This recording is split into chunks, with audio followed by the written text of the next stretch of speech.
The International College of Dentists is an honorary organization composed of dentists from throughout the world. The USA section of the college decided to record visually not only the history of the college, but also several leaders in our profession. Dr. H.O. Westerdahl, Secretary General Emeritus of the college, was selected as the outstanding individual to be honored with the first videotape. The purpose of these tapes is to recognize those people who have contributed significantly to the dental profession. How great it would be if we had G.V. Black on an audiovisual tape. Wouldn't it be wonderful to bring back Pierre Fauchard, the father of modern dentistry? Another purpose of this project of the college is to explore the qualities of leadership. What makes good leaders? What qualities lead them to the top? And what can we and future generations learn from them? This program in the series of the Chronicles of Outstanding Leaders in Dentistry highlights the career of George W. Ferguson. Dr. Ferguson is interviewed by Dr. Richard Adelson. My life has been people. And I wonder if you could maybe talk a little bit about what that means to you. Well, I think, speaking of from youth on, I was very influenced by my mother and father.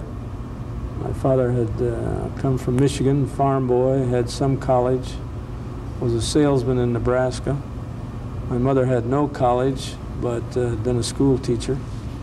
And I mention them as people only in their influence as I would classify other people, not just parental, was extremely deep. We were surrounded with educational things, although that wasn't that kind of a family, but we never knew what it was not to pursue school or think in terms of college, my sisters.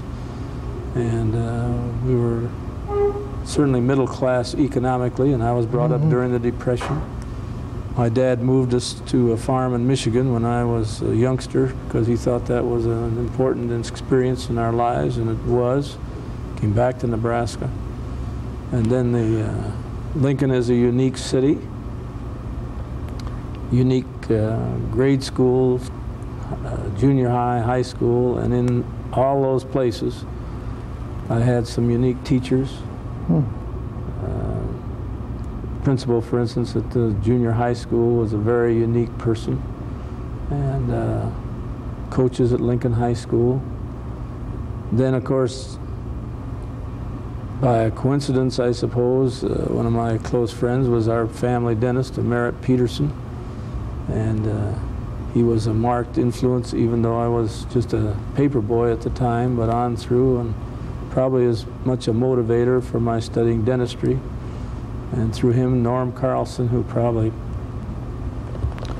I would say, of all of the people, would be one of the greatest motivators and inspiring people in my life. Let's come back a little bit to Merritt Peterson. This was your family dentist? Right. Tell me what kind of influence he had on you, Bill. Well, the thing that I remember, I knew from my experiences in undergraduate school at Nebraska Wesleyan, that I was interested in the health professions, medicine or dentistry. I knew I didn't want to be a lawyer, I didn't want to be a businessman, I wanted to be a doctor of some kind. And his influence was, you know, in dentistry, you treat things specifically. It isn't a hands-on thing. You personally have to do something. And you usually can do it to its finality, good or bad, but I mean, you have that control, which you're not as dependent on, let's say, nature or whatever you want to call it, physiology. And this did appeal to me. I wasn't gifted mechanically particularly, but I did see that he was a very sincere and a very hard-working person, and this was a big thing in my life. And it was related to Merritt Peterson that you decided to go on to dentistry? Yeah, I would say as much as any influence that I would have from anybody. Right. And decided to go right at University of Nebraska. Right there in Lincoln, staying close to home. Right. And when did Norman Carlson come into your life? Well, that's I don't like to use the word a corny story, being from the Cornhusker State, but I was taken down the hall in their clinic to meet him, and Merritt said they have a new dentist. And this was after you finished school? No, it was while I was in school. Uh-huh. And so Norm's first comment was, I don't know whether you know him, but he's got that forthright, open, schoolboy manner. And he said, I understand you play basketball. And I said, I play in a Sunday school league. And he said, I want to play. And I said, but you have to go to Sunday school. He said, that's fine, I'll go to Sunday school. Well, after we played Sunday school basketball for a year or so, he said, I hear you play handball at the university. And I said, yeah. He said, I've never played, I want to learn how. Now, the thing that was impressive, and I mentioned corny, he pulled out his wallet, the keys to his Ford Model A, and he says, go down and buy me the gear that it takes to play handball. We played together for 10 years, 3 times a week. He's one of the greatest sportsmen, and handball, as you know, is kind of hand-to-hand combat. Mm-hmm. And never knew him to contest a point, never complained about getting hit. It just was a fabulous experience. But of course, it was backed up because he was a classical dentist. Now, to make the story even more unusual, my son-in-law from Newport, Rhode Island, went to the University of Nebraska and studied dentistry, and he practices with Norm now 50-some years later. So, but he is a fabulous man, has had a tremendous, he's probably one of the most outstanding alumni of the University of Nebraska. When you call someone a classical dentist or a classic dentist, what does that mean? Well, if you were to describe Isaac Stern, he plays classical music, but he plays it in a classical manner. He's one of the very elitist as far as excellence. And we could think of many in the athletic world, great golfers or tennis players or artists. Back to one's environment and people influence. There's a man who lives in Newport by the name of De Weldon, a very famous sculptor. He's the man who sculpted the Iwo Jima, raising the flag on Suribachi. He's an immigrant from Vienna as a youth. He talks, gives speeches frequently, at least annually, to the Naval War College, very sophisticated. His studio, incidentally, is in Newport. He also has a home in Washington. He's working on a new Colossus of Rhodes.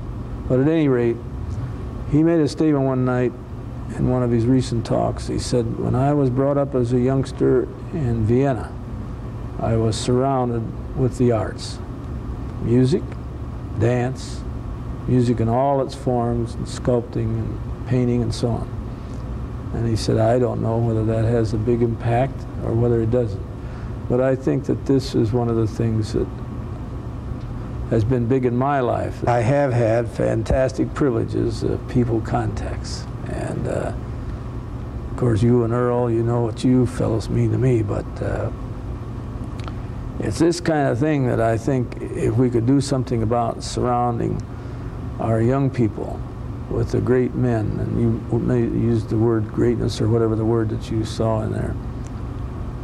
I discovered when I had charge of continuing education at the State University in Buffalo that I was very appalled that we would invite in the great men, clinicians basically, to the university.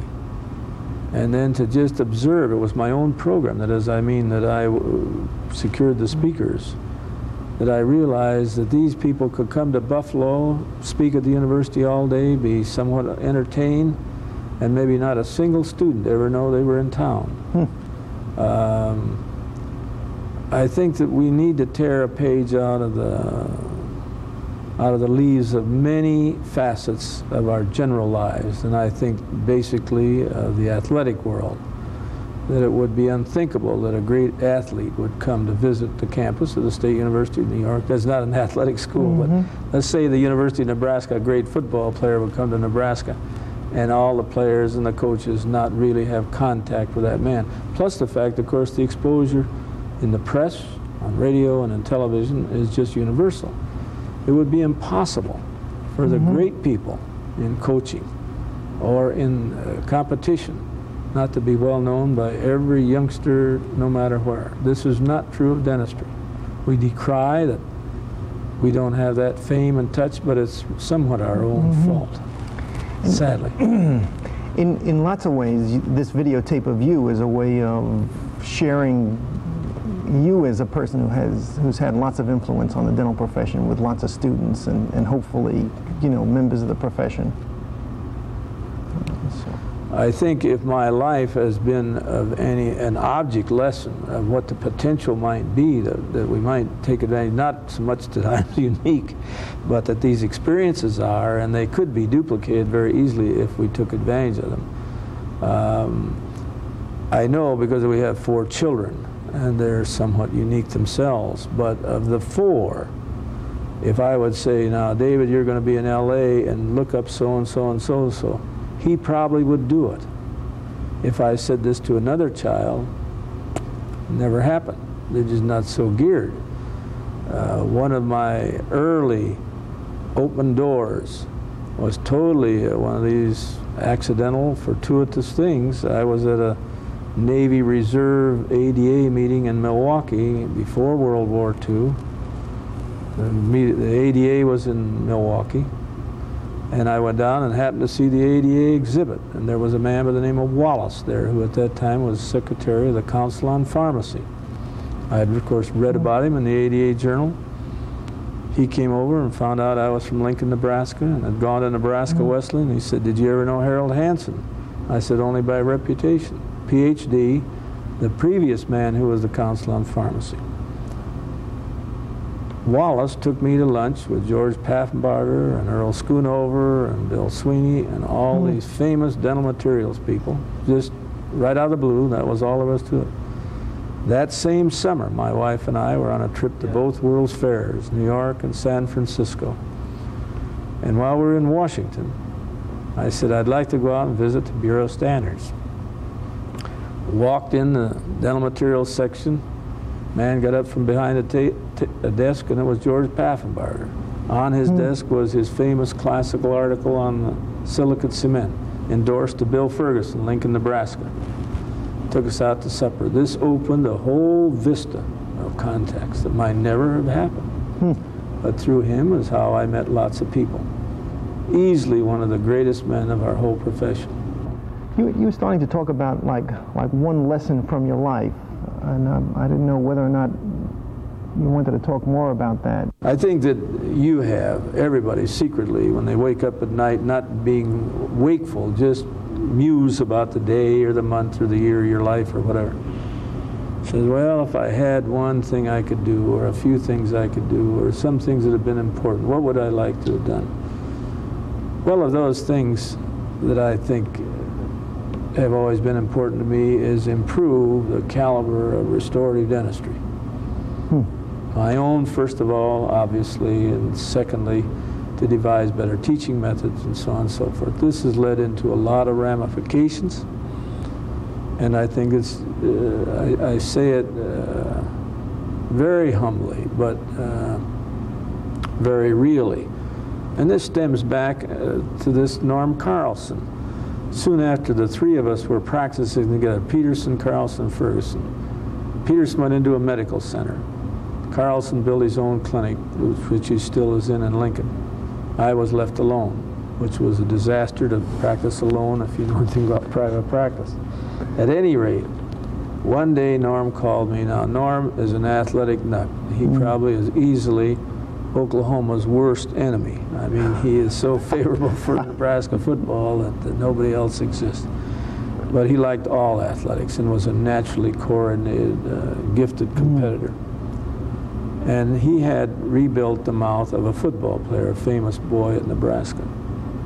Norm was in the Woodbury Study Club, the famous outfit at that time based in Creighton and Omaha. And he called me, he said, you know, I want to bring this boy up there and have the people at the Woodbury Club see this young man's mouth. Would you bring him up? If you bring him up, then you can attend the meeting all day. He's telling you this? He told me. I brought this young man up there. And he did have the most gorgeous amalgams that I haven't even seen anything like this. Now, we go back again to this educational opportunity. There are young men in dentistry today in the United States. This is not printable, but it's a fact. You may have to erase it from our tape. There are young men who never see the type of dentistry that some men do routinely in the United States. Now, this is not true of basketball. It's not true of great golf shots. It's not true of fancy shots on a tennis court. It's not true of flying. We permeate each other's lives. When styles change in Portland, Maine, they that evening are already in existence in San Diego. Not true in dentistry. Not true at all. Now, when you stop to think in that corridor that you and I live in from Boston to Washington, 30% of the nation's population and the nation's dentists live. And yet it's difficult to permeate that educationally. This is off a little bit what I was starting to talk about, but at any rate, I cite these kinds of things that to me are extremely important and challenging. How can we get this? My son is a lawyer in a very prestigious law firm, handles some of the biggest corporate cases. He's on 2 very large ones right now. The law permeates everything statistically, with computers, with library resource material, in a different way than we do this. And one thing, Dick, that I'm sure you find from your work in the VA, that you probably work with graduates from every single school. Now, very few schoolmen work with graduates from every single school. This was a privilege when I was called in the Navy. I was fascinated in a clinic I had at Newport, 30 doctors, 18 universities. To give you an example of the spin-off that can happen from intercommunication in the professions. We had a boy from Indiana University, one of the better schools, and I say this with apologies of judgment. He himself was a superior boy among their people. We were very happy to have him. He was transferred across Narragansett to another Marine base. I saw him one evening as he got off the ferry boat, and I said, well, how you doing over there? He said, well, I tell you, I really learned a very important fact. They had a young man in his clinic over there from the University of California, San Francisco. Again, a superior boy from a superior school. He said, I found out one thing. All the dental education and learning is not reposed at Indiana University. Now, he wasn't being sarcastic or critical of his school. He was saying that his eyes had been opened. People that change cockpits, have new captains, new co-pilots every trip. Find out a little bit something about the nuances and the delicacies of practice. You were saying that that one of the unfortunate things is that there are lots of dentists who never see the work of really great dentists, of seeing superior dentistry being done. How does one start to do that? How do you make changes? I would say that the reason that I was always, and I was asked to come and teach part-time in Nebraska when I was still in practice. And I found that this was my ultimate satisfaction. I love private practice. I like to operate on patients. But to teach is a totally different dimension. It's kind of like flying. A fellow said to me when I used to fly so much with the Navy in Pearl, get up in the air, I'd like to go out to Diamond Head, I'd like to go over the mountains to Kaneohe and back. No limitations of bridges, of roads, of forests. You can float like a bird. When you teach, you're no longer dependent on what you can devise with your mind and see with your eyes and do with your hands. You've got 2 or 5 or 30 or 90 that you now can be, and then they geometrically begin to expand the thing. but that also reposes tremendous responsibility. I was at a meeting one time representing the Navy, and I suppose they made a mistake, I don't know, but they sent me to a dean's meeting down in Miami. And they had little workshops. And I've forgotten the number of deans, I'll say 20 in this group. So I knew some of them quite intimately. And one of them turned to me and he said, Bill, he says, what do you think about dentistry in the Navy? You think that's as good as it is on the outside? Well, I said, I don't know what I should say, how blunt I should make this, how critical this may sound to some ears. I said, I don't know whether you speak for the whole group, whether your question would mirror their thoughts. But I said, assuming all those positively, I have to tell you, I'm shocked that the dean of one of the great universities doesn't know what dentistry is like in the armed services. At that time, there were 6,000 dentists practicing dentistry in our armed services. Now, 6,000 is more dentists than there are in North Dakota, South Dakota, Nebraska, Kansas, Oklahoma, and so on. All together, that's not that many. Not many in the state of New York, but I mean, there's a lot out this way. I said, I would think you guys would want to know what's going on. And I said, to tell you the truth, I have begged my boss at Great Lakes, because we have 125 dentists there, to bring Harold Hillenbrand out after some of the editorials that have been in the journal about what happens to you. Because not so much of what they're doing there as these are the recent graduates, the products of the 59 schools. Now, I said, most deans don't know what they produce. Just, I'm not being nasty or sarcastic or critical. Maybe a little critical, but I said Goodyear knows what kind of tires they put out the end of the line. Hool knows what kind of batteries. Ford knows what kind of an escort he builds. We ought to know these things. I tried to get our chief of the Corps one time on a hypothetical to impress him with the need to know these things. Incidentally, Nebraska's coaches and even the chancellor knows what kind of football players are put out. Not very important compared to what kind of people the dental school turns out. But I tried to say, well, let's try something really wild. Let's go to Norfolk where they've got 150 dental officers. Let's take 5 fellows from each of 10 schools, unknown, just statistically selected, so they're not the best or the worst, from each of 10 schools. Put them in a clinic. They don't know why they're there. The people, they know they're there as dental officers. That's all they know. The bosses don't know why they're there, the Navy people. But you do have people who go down there and see. And then let's just rate those people from those schools. Not publishable, not big TV propaganda stuff, not the point fingers. Let's see what we do know and what we don't know. Because these things are important. They're key important. I mentioned the fact that I practiced alone for a while. I've been alone once in the Navy, twice, once on a carrier and once in Germany. And I realized then what I should have known a long time ago, people don't play golf alone. Their golf game would be different if they played alone than it is if they're in a foursome. It's different if you bowl alone. If you footfall doesn't really make much. There are not lots of games you can't play alone, but those you could conceivably play alone. Private practice all alone is not only lonely, it does something as far as intellectuality, professional, and so on. My son, who was a varsity soccer player at Amherst, got hit directly in the eye. He had diplopia and all the other things. I was at a meeting in Houston, got a call from him. He said, we're not getting much care at the dispensary there at the college. They sent me over to the University of Massachusetts and didn't get much more. And they said, listen, when you go to college, son, they said, you know, you're a big boy, you play soccer, you're going to get hit, you're going to get a black eye, so go home and quit bothering us. My words. So he said, I have gone over to an ophthalmologist over in Northampton, Massachusetts.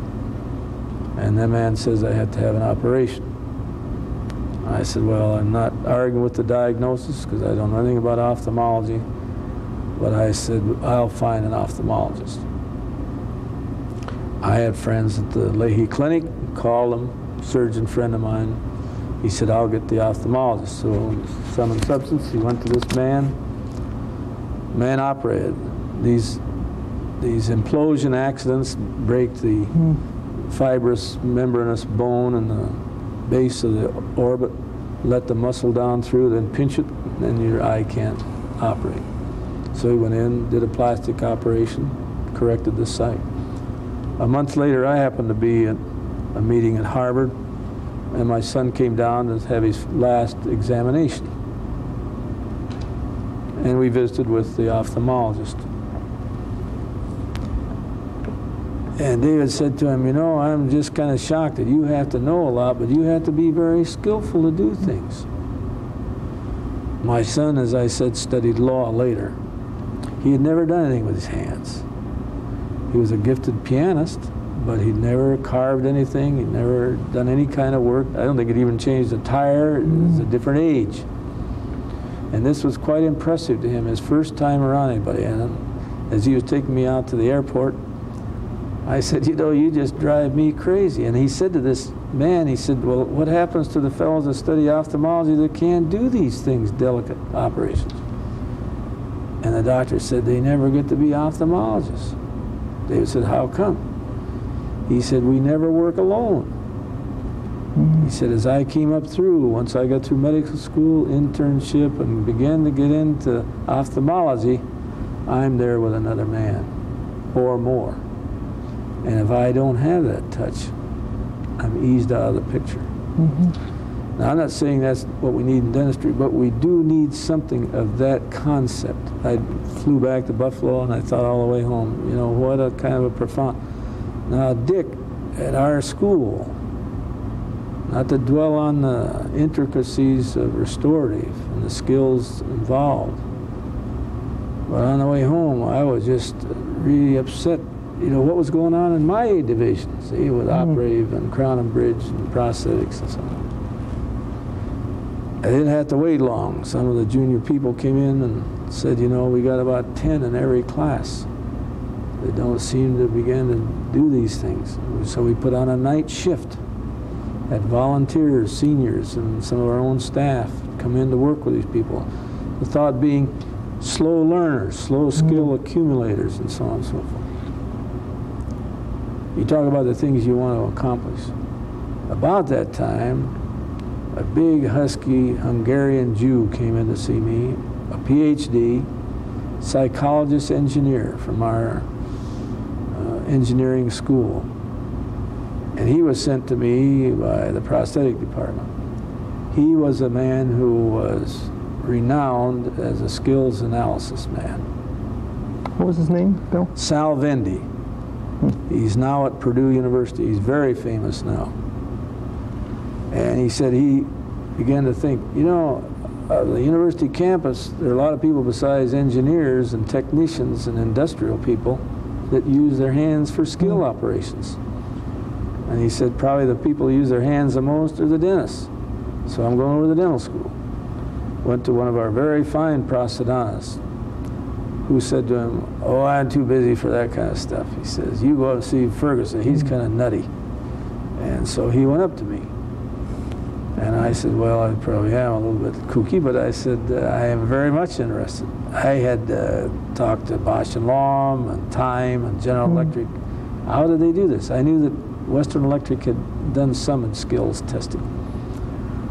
Well, this man said that he was very much interested. And then when we coupled that with the problem we were having, I said, wouldn't it be wonderful if we could find out if these people had the potential, not the known skill. And I began to think of other skill places. He said he had had people from the heart surgeons and from ophthalmology who had petitioned him if he knew anything about testing for skills. They were interested in employing his services.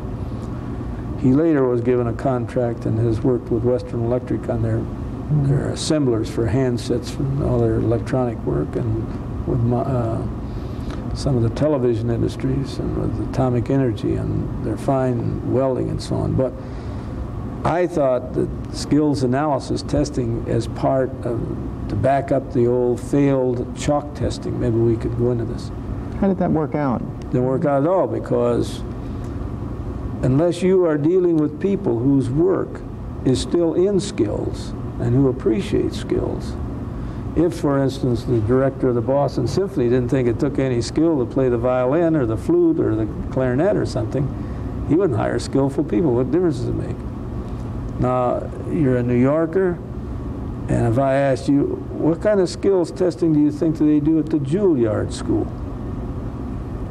How do they determine whether a fellow will ever be a clever pianist or a clever violinist or a clarinetist or whatever? It takes skill to do those things. Mm-hmm. How do you think they test them?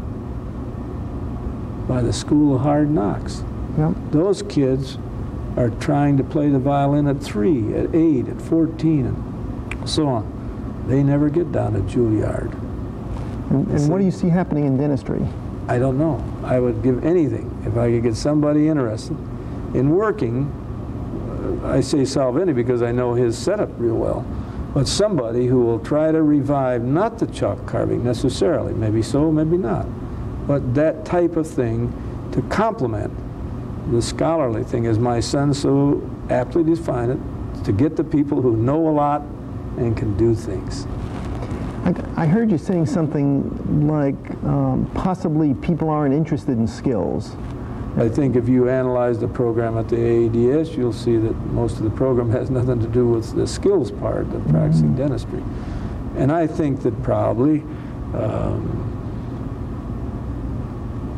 the biological sciences and the fluoridation of water and the fluoridation of dentifrices, home care, stimulation to help plaque elimination in both perio and so on and so forth, that the ultimate thing, even the reversal of the caries process, the demineralization and so on, that all of these, the ultimate hope is we'll rid ourselves of the disease, and what difference is whether a man's skilled or whether he isn't, we'll use them anyway, and so on. I think probably that has, had a certain amount of bearing on this.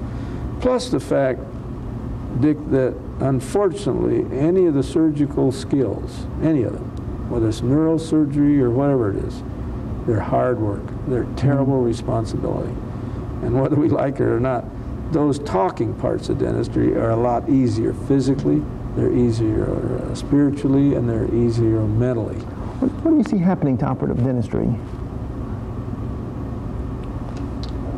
Well, I think that for a long time we laid tremendous stress on those, the ultimate skill, like the foil and like inlays and onlays and crowns.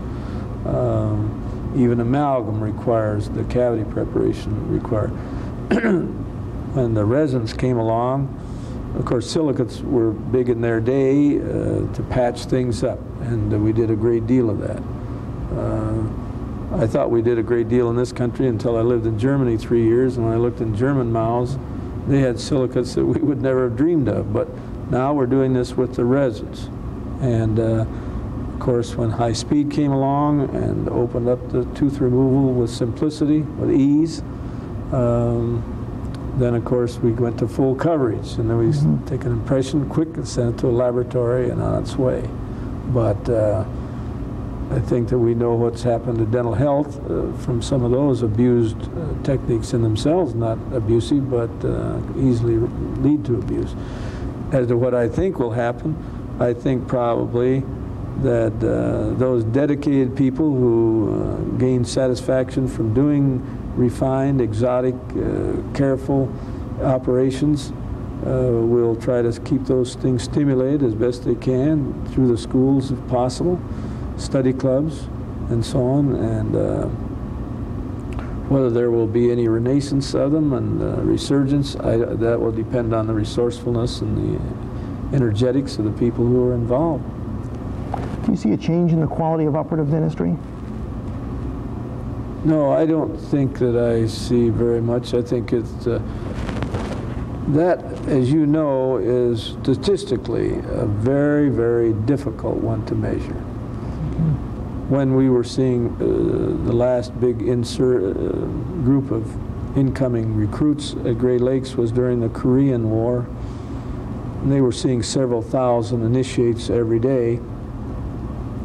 I went over a number of different times to talk to the chief examiner, who himself didn't see everybody, but had an overall view from his individual examiners. And I said, you know, if I think he was a Loyola Chicago man, but had had excellent training. I don't know anything about him as a clinician himself, but he appreciated refined procedures. I said, what kind of numbers do you get here as far as the question you're asking, quality of restorative dentistry? These would be in people aged men, 17 to 25, mostly from greater Midwest, although they would dip down into the Southeast somewhat, out as far as Denver and so on and so forth. And he said, we see one well-restored mouth out of 100. Now, I would guess that that's probably pretty low. I don't know what the socioeconomic, there would be a lot of factors one would have to measure. But when I came up to Newport, we had, as I mentioned, about 30 doctors, and we saw about 175 patients a day. And we couldn't begin to do all the restorative dentistry that they needed. I had a clinic at Great Lakes, and to be sure, so this is not out of context, this was the clinic that they sent the badly broken down mouths to. We extracted 100 teeth every single day, every day. I don't mean 100 exactly, sometimes it'd be a little more, but an average of 3,000 a month. Many full mouth extractions, and these are young people. And I was just appalled at the type of, or lack of dental health in these supposedly superior young men. Well, anyway, when I went up to Newport with this thought in mind, I then realized that these boys now were not recruits, they're sailors that are on ships. These were all destroyers and cruiser people, going to sea for somewhat long periods occasionally. And something had to be done, since we couldn't restore all the teeth. Something had to be done to try to stem this tide, because we'd never catch up, and we never did. And it was a very crude witticism and a tragic witticism. But a young man said to me, a doctor, said, guys, he said, don't you know that destroyer sailors have always had lousy teeth, and they're always going to have, and you're not going to do anything about it? And I said, well, that's probably true. Well, I said, at least I'm going to light the match. And so then we got into this preventive thing, and we found that data had shown that topical application of fluoride had some beneficial effect. And we started a group prophylaxis thing. We built a little clinic, crude to begin with, and put 12 sinks around the wall and a mirror, and we had these fellows give themselves prophylaxis. Now, we pre-screened them so that if they had calculus and those kind of things, then they went to see the hygienist or a corpsman. We found out that most of these people didn't need a prophylaxis. They just needed to clean up their mouths, be taught how, and at the same time apply topical fluoride. We did a Panorex and bite wings. And then we could evaluate what their gross dental needs were and direct our manpower to better utilization, to save more teeth, save more tooth structure. Well, it was a very effective program. I mean, I think it was. We tried to get the Harvard public health people come down there and evaluate what an impact it might have or wouldn't have, or how we could change our lectures or our demonstrations and so on. But to carry this out, why, some of these measures are difficult. When I went to Buffalo, the university, I talked to my dean, James English, a former Navy fellow, brilliant man. I mean, really brilliant. And he wanted to know what I wanted to do, and I said, well, I thought I was a head of opera. He said, oh, no, you got a lot of other things. He said, what would you like to do? And I told him I'd like to, we had 27,000 students. I'd like to see if we could run something along this line. Well, I suppose it was bad to bring a man out of Navy dealing with sailors and put him into a university academic institution and think that the students are the same run of the mill. I haven't changed very much, but at least I was told that you can't bring them in a group and have them do self-prophylaxis, and you have to treat them individually and so on. This is the student body at the university? This is the student body at the university. So we built the clinic. We had the Panorex, we had the Bite-Wings, but we had to bring them in 4 at a time, and we had hygienists clean their teeth and so on. Instead of being able to do all this in 47 minutes, now it took 3 visits. And of course it meant the defeat of the program, because these kids are not going to piddle around with this kind of thing. But interestingly enough, our public health people never visited the clinic. It just was one of those things that didn't gather the public acclaim. Let me move from that, Bill, and let's come back to something that you were talking about. I still am nuts about preventing dentistry. Tell me more about teaching. You were starting to talk about your experience with teaching and how it felt like flying to you. I want to hear more about that. Well, there are a number of profound things that happen, and I don't, this is what you're asking for, but I'll tell you, because it's on my mind, I don't want to miss it. As I told you, when I went up to the Woodbury Study Club and I walked in that clinic at Creighton, I saw 30 or 40 patients from Boys Town, incidentally, getting foils. They all had to have rubber dams on. Now, we at Nebraska were rubber dam people, and I couldn't wait to get the heck out of that school to throw all that gear out the window, literally, physically. Throw away the rubber dam. That's right. That and the Hanau articulator, that had to go. When I walked in there and I saw these ultra-skilled people like Merchant and Myers and Markley and Norm and Laporte and so on, absolutely just, these are the, you ask about classical. I say a man who plays in the Masters is a classical golfer. I don't care whether he's got a beard, or I do care, but if he's got a beard, he still could be a classical golfer. Well, that's what I think about in dentistry. And as I think when I go to the Boston Symphony, I think those are classical musicians. I even think they're classical plumbers. The telephone company used to have classical installers. They're gone now, but they hadn't. That's what I meant about classical. Back to this. I looked at these operations and I said, my God, I don't think I ever did anything like that. I don't think I even knew I could do anything or that anybody else could. But there it is. And I watched that all day long. Beautiful operations. Restorations that are going to last 20, 40, 80 years if the people live that long. I don't have to tell you, I can go around this campus right here, or downtown Oklahoma City, or Newport, Rhode Island, especially Newport, Rhode Island. The cement they're pouring on the sidewalks is not classical. Those sidewalks are going to chalk up, and they're going to crush, and they're going to crumple. I want to do dentistry that lasted for the long haul. I went back and I said to the girls, buy all this gear back again. We got to have the punch and the clamps and the whole thing. We started and I almost went broke because I was not disciplined. We didn't have the gorgeous hand pieces. You had to be very careful in those days. And little by little, well, that led to then doing other things. Well, anyway, that's a long ways to get around. Little by little, I got nuts about the rubber dam. Just saw that more and more. That I was on the staff of a couple of hospitals. I go in the operating room, those people all were doing sterile operations, carefully, clean, and so on. We don't do sterile operations either on the rubber dam, but we can do them clean. We can see. We know what we're doing. We have total control. At any rate, a guy that is teaching in the Navy. There's some other rubber dam stories I would like to recite later, but our boys there took on this rubber dam. People you know,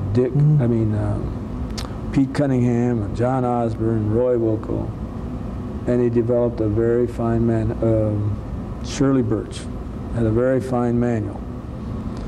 Here it was, State University of New York at Buffalo. So we took it down to a schools meeting with a movie that went with it, and I learned my first lesson about teaching. Which was? Nebraska is not going to give Oklahoma its place. And Oklahoma is not going to wear the shirts that Nebraska wears. They got to do their own thing their own way. And 59 other schools are not going to take a manual from State University of New York at Buffalo and give it to their students at whatever school.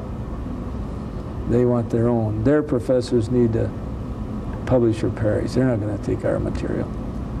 Now, I'm being oversimplified, I'm being overly harsh, but that was the birth of the idea of ACORD. And I said, oh no more of this stuff, you know. On the other hand, when we tried to develop ACORD, meaning that it's a cooperative study of all the restorative people in all the This schools. was to develop a national curriculum. That's right. Almost. The thing of it was that the taxpayers of the state of New York are not going to finance the School of Dentistry to go out and work with all these schools and pay all the phone calls and the travel and the publishing and so on. It's got to be cooperative and supported that way. So we went to the NIH and HEW and so on, and had a godfather, and it turned out John Green, and some other people down there who really helped steer the thing through. And of course a lot of educators, Bell and Bob Wolcott and so on and so forth. And that project was geared towards expanding the functional auxiliaries, weren't they? Well, it just was one of those coincidences of fate that HEW was not going to finance restorative people to teach dental students. I mean, it was not in their parameters. And but as John said, we do want to teach expanded duties. It's the same basic thing to come up through.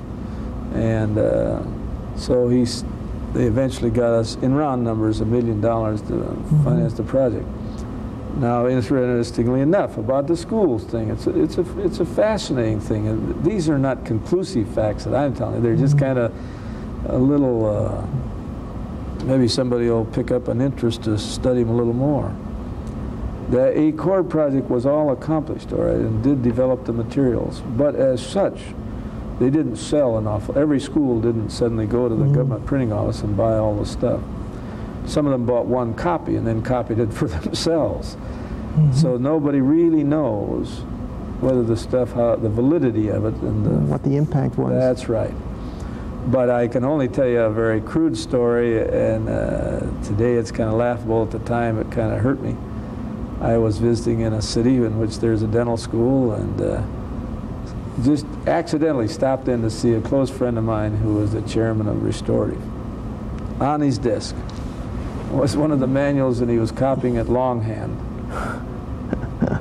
And I didn't say a word. I thought, you know, but unfortunately, the Congress who apportioned the money to spend for that will never know that that school's material came from that study. It's too small an item to make such a big deal, but I cite this as one thing that I know exactly what happened, and I think there were many others that, but which I thought, crudely enough, that they have coaches clinics. These people, they don't exchange their exact plays of what they're going to call, well, there's certain signals, but certainly you know that all these outfits know what's going on. And talking about coaching, I've heard that they called you coach at when you were at the Navy. Maybe because of these references, I don't know. Do you see yourself as a coach? No. Then what? You know, back to this skills testing and selection. I always so much talk to Bill Fagans about, Bill, we do a wrong thing, and at one time we had 2,100 applications for 90 that we selected. And I said, you know, we take almost gleeful pride in the fact that, well, we can shuck off 500. Heck, we haven't started. Another 5. Say, another 5. We're only down to 1,500 we've gotten rid of. We've still got 600 to go. And I said, you know, by a coincidence, when I first went to Bethesda in 45, one of my patients was a man by the name of Auerbach. First name is Red. And I got to know him quite well. In fact, he was just starting to play semi-pro ball. and used to take me to Ralph Ludwig and I used to go to the games with him on Sundays. And I used to tell Fagans, who incidentally was a fine basketball player at Kansas under Fog Allen. And I said, Bill, do you think Auerbach has people apply to his Boston Celtics? And he knows what he's going to buy. When he buys a Larry Bird, he didn't have to give him a skills test. We need, Bill countered with his suggestion, which you ask what may be done. It won't be done, but it's a thought to kind of jig people to what could we do. He said, well, supposing we selected 90 that are going to come. We really selected 150 because 60 may turn us down, or give the numbers whatever they are. Let's take 120. We'll bring them in the summer before they matriculate as freshmen. Give them whatever the restorative people say would be good skills testing. You devise it, not me, not the educator, but in cooperation with the psychology people, the behavioral scientists. Let's give them a 6 weeks checkout and tell the 120 when they came, 30 of you are not going to be here 1 September. I don't propose this. I'm just saying these are things that one has to begin to think of. But let me, I want to read you something that was part of the little bit of material that was written when you received the Hollenbeck Memorial Research Prize for 1980. And one of the things they talked about, Dr. Ferguson is a masterful teacher, and goes on to say he has influenced many mediocre beginners to develop into quality practitioners. And I wonder if you could talk a little bit about how do you do that? You know, as a terrible admission, I never even read that, so I mean, I knew when I got the award already. And I don't think I was ever conscious of it, that was accomplished. As far as those kinds of things, I guess that by the time I was doing what that was probably inferring, I was more in administration in the Navy than I was actually operating with people. But I mentioned lone practice. I mentioned practicing in groups or in associations and so on. And my son, as I mentioned, is a lawyer. He's in a firm with 250 lawyers.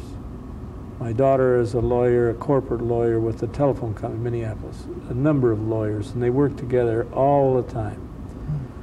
And I was fascinated when I was in private practice in Lincoln that I practiced with 2 other people, and there was always a common intercourse between the 3 of us into each other's offices and see what we were doing and how we did it and suggestions and so on. But as life evolved, I found out that there's less and less of this. And sometimes I was with young men and found out that in their offices they never visited each other, nor anybody, they wouldn't welcome anybody. And there was a sensitivity about this. And I think that teaching is that kind of a rub-off that a person wants to emulate, spiritual, physical, skills, whatever it may be. Now, people who work in machine shops where there are tolerances, they must meet these standards or their product isn't accepted and they don't get paid. Recently, I was in Corpus Christi, Texas, and on the way in from the airport to go out to the Naval Air Station, went by a Levi Strauss factory. So for no reason, as we were going back to the airport a couple of days later, I said to my wife, I'd like to go through that factory and see how they make blue jeans. So I called them up, and at first they said, no, we don't have any guests at all. And then they said, well, do you sell jeans? And I said, no. And they didn't even ask me if I wore them, but they said, all right, you can come and visit. Well, I never was in such a, talk about skills analysis. Again, their method of testing was elimination. If you can't cut, if you can't sew, if you can't insert the zipper or whatever your operation is with facility and with very limited accuracy, out you go. No big show, that's the way that's the way it's done. Back to teaching. We had an ophthalmologist in Lincoln when I was in practice. gave a talk at a young people's group at our church, just back from India, wanted to learn the technique of cataract removal. Went to India because it's such a frequently suffered disease. In a backwoods, outside clinic, a man operated on 50 to 60 patients per day. But he did them in serial, 5 operating rooms, and when I say operating tables out in a courtyard. He would take the native practitioner's hands in his hands and guide him through the operations. And that's the way they learned, and that's the way this doctor learned. I just had a cataract operation with one of these lens implants. I was asleep, so I don't know who was holding whose hands. I hope somebody's holding mine. But at any rate, the skill involved, the meticulous skill, I think should challenge dentists, that we want to emulate those same accuracies. That's what I think of a teaching. As to that particular remark, let's let it pass. I don't know which ones they're talking about. You've always been involved with sports, over the years, and I think about, the groups of people that have worked under you. I'm thinking about the faculty at Buffalo, and I think it's probably more than each one of them had some special skills. And I was wondering whether you had some thoughts about developing the winning team. Well, of course, that would be the thing that every person, whether it's in organized sports or amateur sports, or certainly corporate business, is this development of the team and the team approach, which is so essential regardless. And this is true of all employees, is that I recall very well that when the resigning chairman, the last chairman before the Brown came in as AT&T chairman, and he said the big job now is to get our 1,600,000 employees to begin to work together to emulate the things that we're going to have to do now that we're not a monopoly any longer. The same thing pertains in our line of endeavor. Same thing is true in the educational process. I don't see any difference in any of them. I want to read you a quote that was given to me by a friend of yours, Gordon Rovelstadt. And he was talking about Bill Ferguson now, and he said, there's a person with one of the highest standards of ethics of any dentist in the country. And I wonder if you'd like to talk just a little bit about what ethics means to you. Well, ethics to me would be personified, or vice versa, in the Golden Rule. As a matter of fact, I've had some retina problems for 10 years, and I go to a retina man in Boston. That's all that group does, is retinas. They're world famous. They initiated usage and application of the laser. So when I was told I need to have this cataract, how are you going to find out who is this man that does in eye surgery what I would like to have done in dental surgery? I don't know ophthalmologists. I know them by name. I can look in the phone book like everybody else. So I went to my retina man and I said, and he named some people. I said, not so fast. I said, when you have your retina operated, who would you go to? And he gave me the name of a man. And that's the way I selected mine. My idea of ethics is the Golden Rule. I'd like to have him operate on me the way I'd want to operate on him, and vice versa. Now, I've always played up the fact that I used to tell my dean at Buffalo, Bill, we don't put out the kind of a student. Sometimes at graduation, I look at the 90 go across there and they get their diplomas. Everyone that started, everyone finishes. And I said, I kind of blanch a little bit along the way sometimes. Nothing personal. And I said, you know, if you and I tomorrow were given an unlimited amount of mileage on an airline, Pan American, any place, anywhere you want to go, as much as you want to go, we could go out to Buffalo International and get on any licensed aircraft of the big airlines and know that those captains are all skilled. Every one of them. Very high tolerance of skill.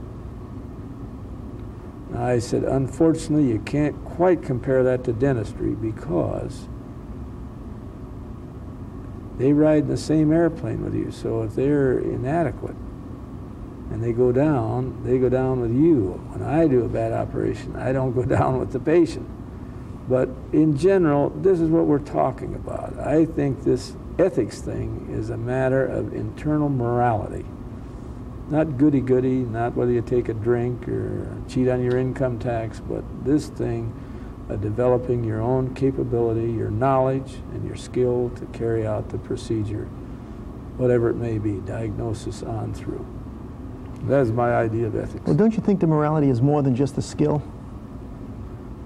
Oh, I think very much it's more than just skill. I think that we know that there are many, many people that do not do as excellent operations as they're capable of doing. No argument about that. So the morality is a much deeper thing that you don't have to be checked on. Again, a crude analogy, I guess. Hope not too crude. We always conducted the Northeast Regional Board examinations at Buffalo once or twice a year, and they sent the board in. One day, the associate dean, who normally was the man who hosted them, got their lunches and got their transportation and so on, had to be gone. He said, "You look after them." And I went down. So the fellow said, "Well, where are we going to conduct the written examination?" I said, "Well, we got a nice room in here. Not nice by these standards here, but nice by our standards. It's even air conditioned." And he went in there, he looked in the room, and he grumped, and he said, "Oh, God, we couldn't stand that room." I said, "Why not?" "Why," he said, "these guys could all look at each other's papers." I said, "Well, we got great big classrooms here. If you want one, it holds 400 people. So you can spread them all over if you want them. That's what we want." I said, "Fine." But being more mouthy than I probably should have been, at least on that occasion, because I didn't have a license in the state of New York at the moment, I said to him, "You know, doctor, I don't know where you practice. I don't know with whom you practice or how you practice. Well, I'll tell you a very funny thing. Every single young man and lady that takes this examination the next few days is going to pass that examination. Maybe not the first time, maybe not the second, maybe not even in New York, but they're going to be licensed to practice dentistry someplace, sometime, on somebody." Now I said, if that's the kind of morality you think those people have inwardly, that you can't trust them to cheat on a lousy anatomy test or whatever, tell me what they're going to do when they're locked up over the cigar store for the next 40 years. Just tell me. And I walked out. I did get a license to practice in the state of New York. I don't know if it was over his dead body or not. But this is my concept, that it's a real thing. If you have to be watched, then, as you say, that's morality. Is there any way of building that into dentistry? Do you see whether we've lost standards of ethics? What? I don't know whether I can't really say whether we lose it or have lost it. I really don't know. I don't know. Can you create it? Yes, I don't think there's any doubt that people develop senses of morality. I'm sure this is true. I don't think we're all born with all we should have, and we acquire it, or we acquire a lack of it, if that's a proper term. And where does it come from? Externally, you mean where would it come from? I think example. I think example. I think that, again, back to teaching, I think that we had many, many sessions. These can be personally identifiable, and I don't like that, but we used to have this on the teaching staff of some of the young idealists who were teaching. Would find out that some people would teach a certain thing and insist on those standards from a student, and then they would see those men's patience, and those standards were not exacted by themselves. This was a very disquieting thing. That's back to your discrimination between ethics, morality, and technical quality and so on. But I mean, those things all are in the gross package. Last night we were talking a little bit, Bill, about the whole idea of marketing and what that meant in dentistry. And I wonder if you'd spend a few minutes and just tell me some of your thoughts about that. Well, this has been a very mixed bag for me, because I hardly was through school and I realized that every dentist is a marketer in his own way, whatever it may be, either in his social life or his family's behavior or his children's friends or whatever. They realize that there has to be some way that they're going to attract patients into their offices for professional care. There's no argument about it. We know it's a fact, and it happens to everybody. In some cases, for instance, members of the staff of the Mayo Foundation perhaps don't have to attract so many people.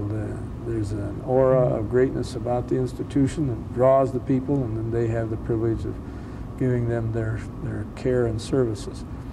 But even in law firms, it's a known fact that people have to attract people and get the business in. Now that's marketing in a gross sense.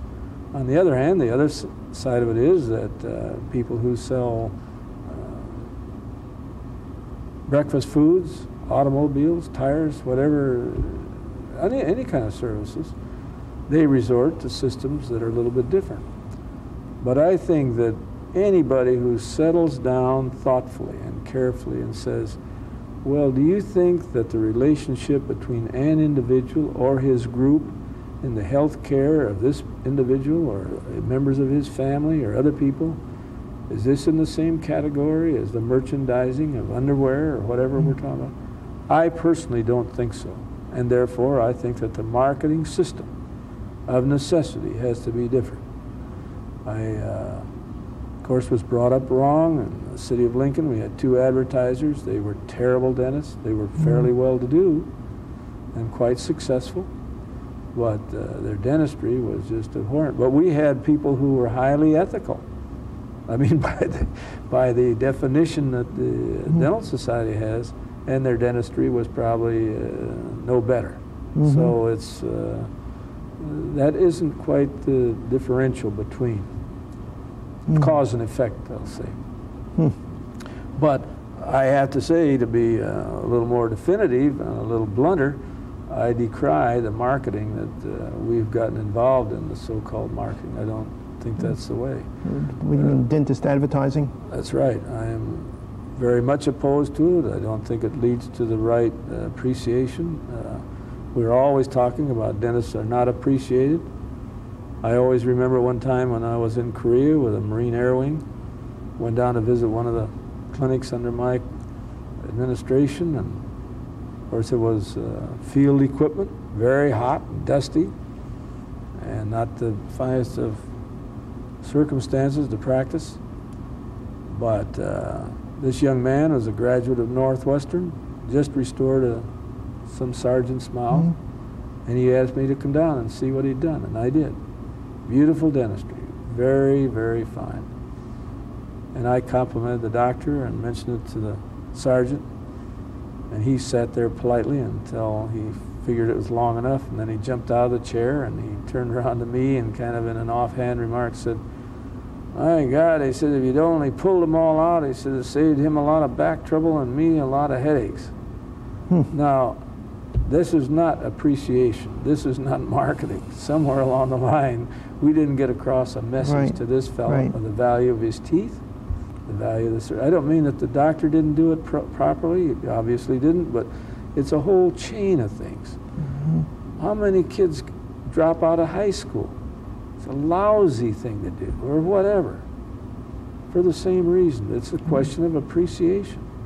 Everybody's dish is not everybody's dish. But that is my idea of where marketing has to be, this appreciation thing. It simply has to be. An appreciation of the quality. That's right. Now, how you get this across to people, you know, has not been properly solved. You work in a big institution and you know it hasn't been done. To give you an example, this thing that we set up at Buffalo at the university, prophylaxis, x-rays, diagnosis, preventive treatment, and education to all the students that wanted to come there at no fee, none whatsoever. We couldn't fill those chairs, never. Always had brochures out and signs and so on. Now, again, the difference in the Navy, you just went to the captain of the ship, we're ready to take care of your ship. He marches the men down there, and when we tell him we're available, and whammo, we do it. But you can't do that in that kind of a surrounding. Now, we wanted those people down there because they're college students, they're going to be the leaders of society wherever they go, and we wanted them to appreciate what dentistry could do for them and what they had to do for themselves. But you know that, as they say now, that after the president's operation, more people are going in to find out all about stools analysis and rectal bleeding, and the Lord knows what tests they're going to want their physicians to do. A matter of marketing, in that sense. It's crude by my language standards, but we have to get this constantly before them without the exaltation of the individual doctor, because it destroys somewhat that relationship somehow. In that same vein, talking about quality, and looking back at your career, at one point you had been president of the American Academy of Gold Foil Operators, and then a number of years later began to found the Academy of Operative Dentistry. And I was wondering, why did you feel that was necessary?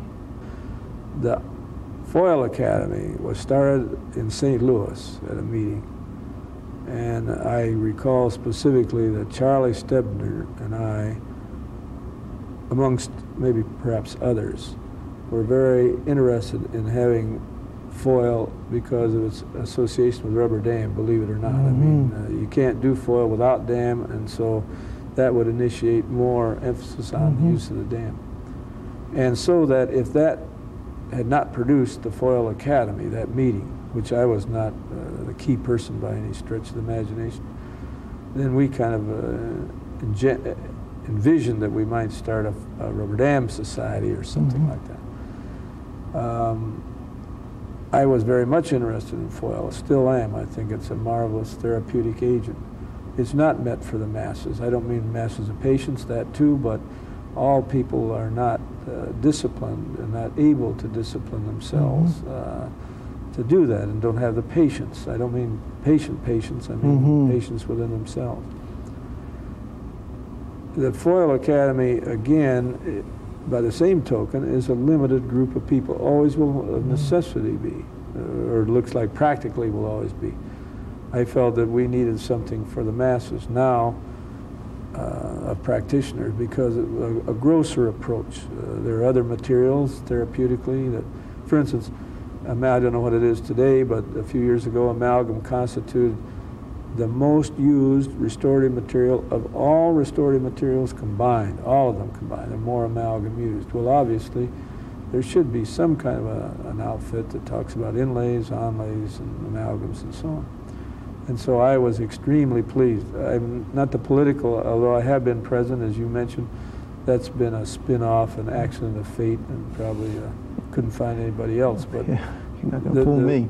The organization now has come to a crossroads, obviously. If it gets very much bigger, it will lose some of that touch that it, I think, appealed to it for. I'm not against it growing, but it's somewhat of a problem. I want to ask you about something else that's happened in your career, and I picked this out also from the same article about some of your accomplishments, and that was that you were awarded the Man of the Year, created by the Boys Club of Orchard Park, New York. What's the story behind that? Well, I don't know what the man. Like many things that have happened to you, you don't try to explain. They're not explainable. The Boys Club, here again to show you what happens in society. Orchard Park is a suburb, as you know, of Buffalo, and located geographically, it's where the Buffalo Bills Stadium is. It's about 20 miles from downtown, but still in greater Buffalo. Lots of a lot of executives live there, although the 22,000 people are not 20,000 executives, but a considerable number. But we did have a youth problem there, whether it was people who had enough money that they neglected their kids or what happened, I don't know.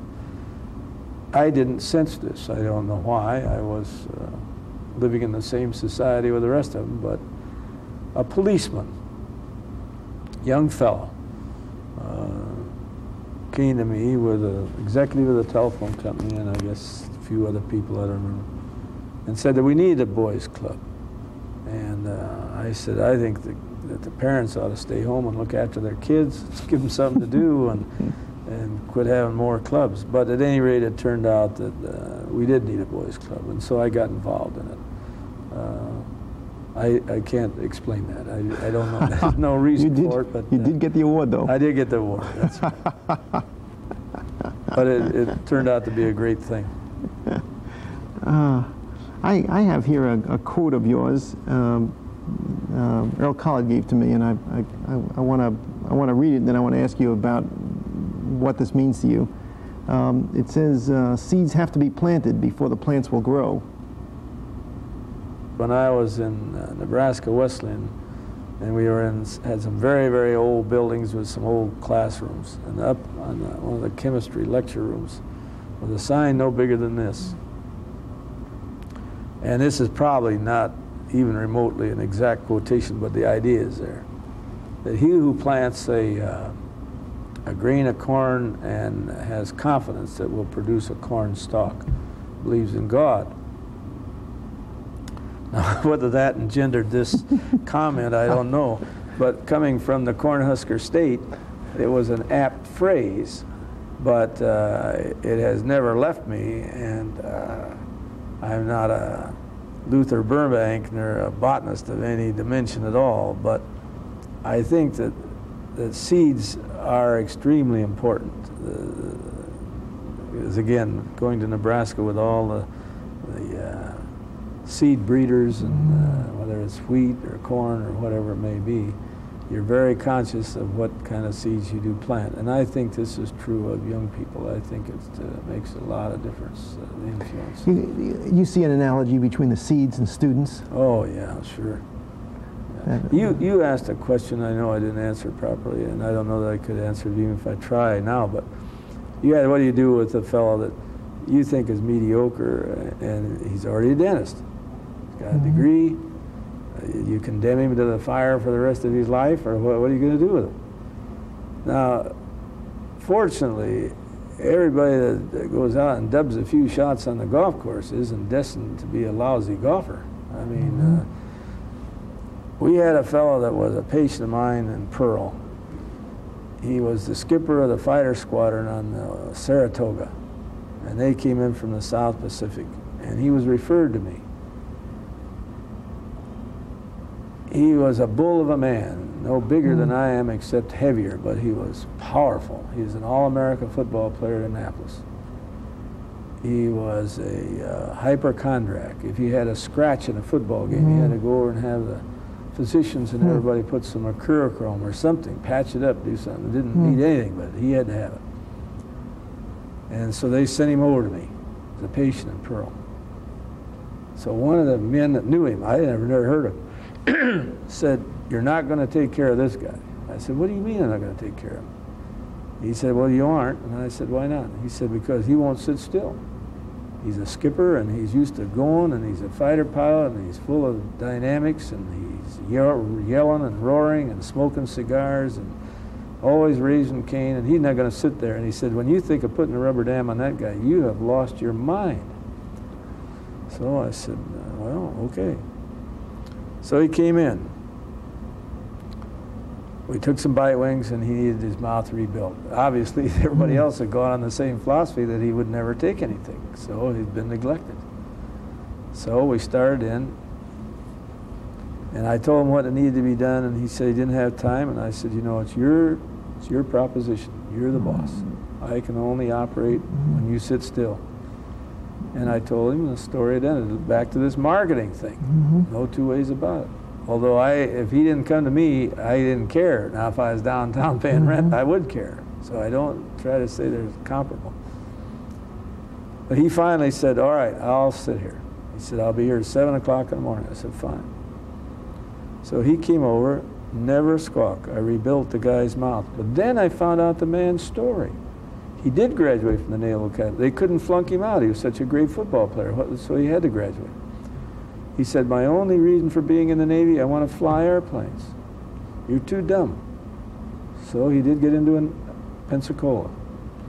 After trial in these trainers, not fighters, trainers, he bounced them, he did this, he did that, and they said, the guy is hopeless, he's stupid. So one day, one of them had the obligation of going back on the wing and crawling in and looking at him and saying, you're done, this is the end of you, no more flying. So he went back and told him. He looked down, the guy had a big notebook, notes everywhere. So he said, what the heck is that? Picked it out, saw, you know, keep your ailerons or whatever the problem was. Don't do this, don't do that. So the guy said, you really are some kind of a kook. He said, you really must want to fly. He said, boy, I got to fly. So the fellow said, well, I'm just about to throw you out. But he said, I'll tell you what, I'll give you one more check ride. Up they went. Came back and he said, by gosh, I guess I'll have to let you through.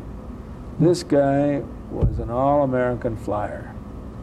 When I was at Columbia at the Midshipman School, I got a call from a patient of mine, Admiral Radford, and he said, who do you think's in town in New York? I said, I don't know. He said, Jumpin' Joe. He says he's down, they've given him a whole half a floor at the Waldorf. He's going to fly the new F-7F that Grumman has just developed and stunted over to sell bonds and so on. Now that's what you can do. You never dare give up. Now that's the problem, Dick, with skills analysis testing with potential dental students. Supposing that you say of the 90, 10 are no good, see. My plea to Salvendi when we tested some to see the validity, if we could pick the top student, the middle, and the back, by our standards of testing, by academics, laboratory skills. And I said, you know, let's do this for 5 years. We'll take the 90 we're going to take. And we say then, here's number one, here, as we judge them. And then we'll grade them every semester through school and see how our judgment comes out and your testing comes out and compare the two. There's no rush about it. We haven't done it for 100 years, so whether we do it next year or 5 years from now. But don't tell people. You don't have to tell the Today program so it gets blabbed all over the country. Do it quietly and scholarly and find out. Because there may be more discrete things, qualities, that as you infer, in a sense, if you don't get that margin down to one enamel rod, 1/10 of a degree in the bevel of a gingival, is that quite that important, see? Probably not.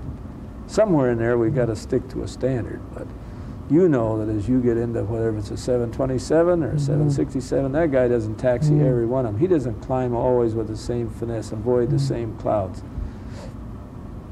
So we do accept tolerance. I'm not talking about the tolerances they accept the taxi cab drivers in New York, however. I know you've been in a few. That's a few. And so you really, and I just want to come back to that because I think that gets back to what you said before about it's sort of believing that the seed will grow. It's looking at that, at the people who may be testing out in skills that maybe are not optimum, but the sense that maybe they in fact, given that they're willing to try hard enough, can in fact turn into a superior performer. Yeah, I think so. Well, I just believe very. As a matter of fact, it's kind of a familial joke, because not when I first was in it, after I came off a carrier and was in an air station at Pearl Harbor and Ford Island. We couldn't get off the island at night because it was a blackout and all this kind of monkey business. So there was 7 of us physicians and dentists lived together in a house, and there were aviators used to come over and we'd visit. And we were talking these kind of conversations. And one of our people that lived with us was a former enlisted man who was then an MSC officer, brilliant guy. Had come from absolutely the bayous of Louisiana and really by dint of hard work had gotten an ensign's commission, just got it when he got there. And he said to me one night, he said, Bill, if we took molded-sized marbles in a jar, different sizes now, shook it, what happens to the marbles? The big ones come right to the top. Turn it over, shake it again. big ones come to the top. Now he says, you know, I've been a sailor on the other side of the counter. You've never been a sailor. He said, sailors are like marbles. The big ones always come to the top. You don't have to worry, see? They'll come up there. He said, you can try and get them to save their money and buy bonds, stay away from all the houses, and don't drink all the booze in Honolulu, and on and on and on.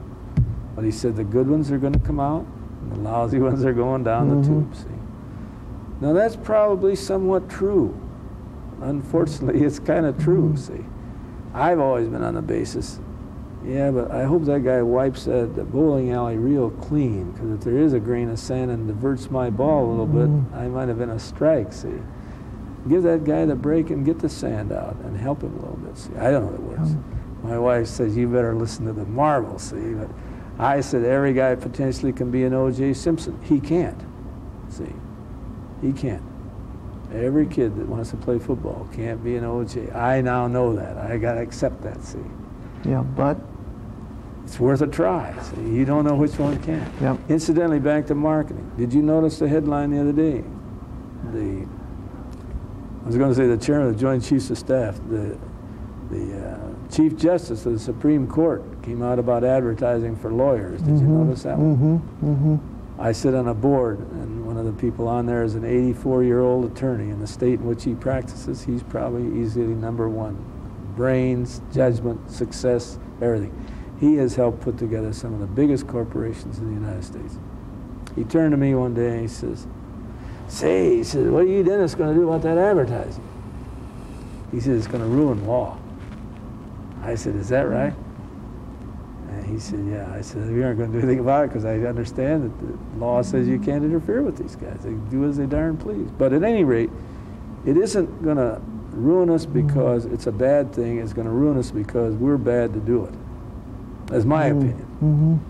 It's not the right kind. The man that holds your pulse is going to operate on you, your children, your wife. You don't look at his ad. Nope. It isn't the way it is. It's not life. Bill, as we start to wind this up, I guess there's a question I've been sort of wondering about, and for you to look back on your career and professional life, and how would you describe it if you had to describe it in like a sentence or two?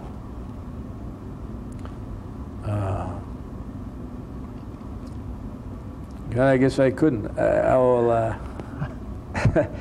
I would say that at my age and my health, if it wasn't for you guys, I wouldn't be down here. I guess that tells you about my career. It's meant that much. Anything special stand out? Oh, you mentioned these societies. The one that I have to tell you,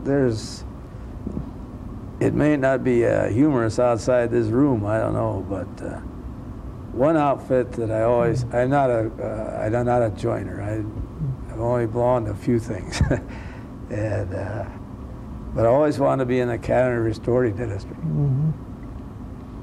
Well, I don't even know whether they had any military people in it, and sometimes a military uniform is a terrific advantage. It gets you, they think you're the doorkeeper at the hotel, and you get some tips that you otherwise might not get, to the fact that you're excluded from some places because you aren't really a practitioner, you're not an educator, you're just nothing, unless there's a war on.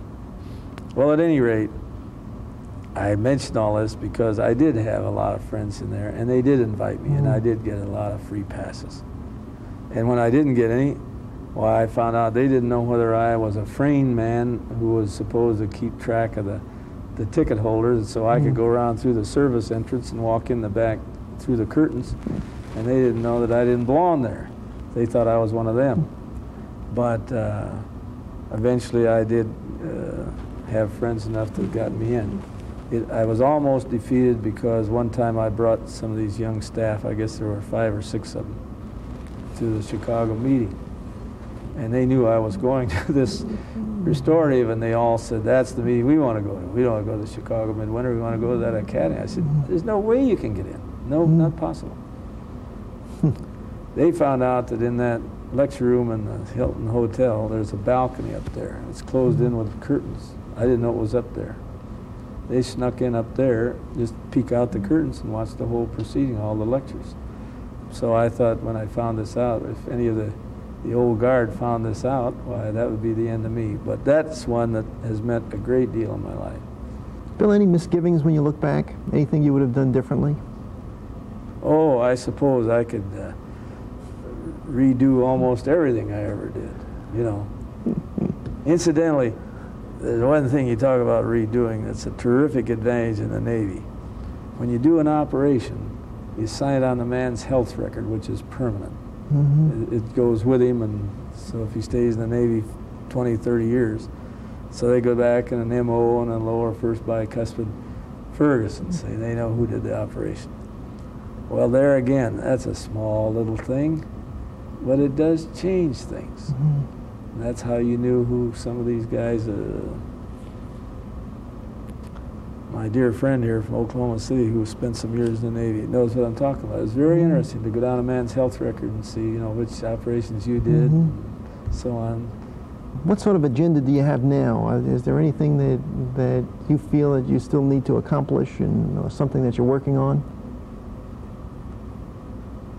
Well, the things that I do now, as far as work is concerned, I am on a couple of boards, but I do quite a little church work, and the main thing in dentistry is that I work with the State Dental Society of Rhode Island and the Providence Dental Society and help develop their programs. Mm-hmm. And then I do some work. You mentioned students, I mentioned the continuing educational programs at Buffalo and not having the students involved. Whenever we find out, I'm on the faculty up at Tufts on a kind of a special appointment, and we've had about 10 rather famous dentists of the caliber of Miles Markley and Contino and Gilmore, so on, Wilmer Eames, speak up there to the students. I wanted, hopefully, to have the students from Harvard, Boston U, and Tufts. We use Tufts as the base only because they've got a gorgeous big auditorium, as you know.